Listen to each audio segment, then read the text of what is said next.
Sanskrit LPC unit 2.2 बकस्य प्रतिकारः। एकस्मिन् वने शृगालः बकः च निवसतः स्म। तयोः मित्रता आसीत्। एकदा प्रातः शृगालः बकम् अवदत्, मित्र, श्वः त्वं मया सह भोजनं कुरु। शृगालस्य निमन्त्रणेन बकः प्रसन्नः अभवत्। अग्रिमे दिने सः भोजनाय शृगालस्य निवासनम् अगच्छत्।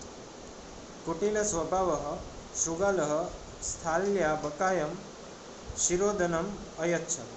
बकम् अवदत्, मित्र, अस्मिन् पात्रे आवाम् अधुना सदैव खादाव। भोजनकाले बकस्य चञ्चुः स्थालितः भोजनग्रहणे समर्थः न अभवत्। अतः बकः केवलम् अरोदनम् अपश्यत्। शृगालः तु सर्वं अभक्षयत्। शृगालतेन वञ्चितः बकः अचिन्तयत्, यथा अनेन मया सह व्यवहारः कृतः तथा अहम् अपि तेन सह व्यवहरिष्यामि।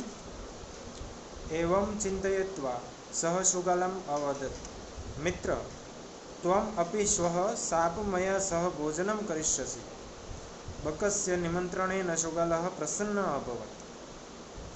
यदा शृगालः सायं बकस्य निवासं भोजनाय अगच्छत्, तदा बकः सङ्कीर्णमुखे कलशे क्षीरोदनम् अयच्छत्। शृगालं च अवदत्, मित्र, आवाम् अस्मिन् पात्रे सदैव भोजनं कुर्वः। बकः कलशात् चञ्चा क्षीरोदनम् अखादत्, परन्तु शृगालस्य मुखं कलशे न प्रविशति। अतः बकः सर्वक्षीरोदनम् अखादत्। शृगालः च केवलम् ईर्ष्यया अपश्यत्। शृगालः बकं प्रति तादृशं व्यवहारम् अकरोत्। बकः अपि शृगालं प्रति तादृशं व्यवहारं कृत्वा प्रतिकारम् अकरोत्। आत्मदुर्व्यवहार कलं भवति दुःखदं। तस्मात् सद्यः व्यवहर्तव्यं मानवेन सुखेक्षिणा।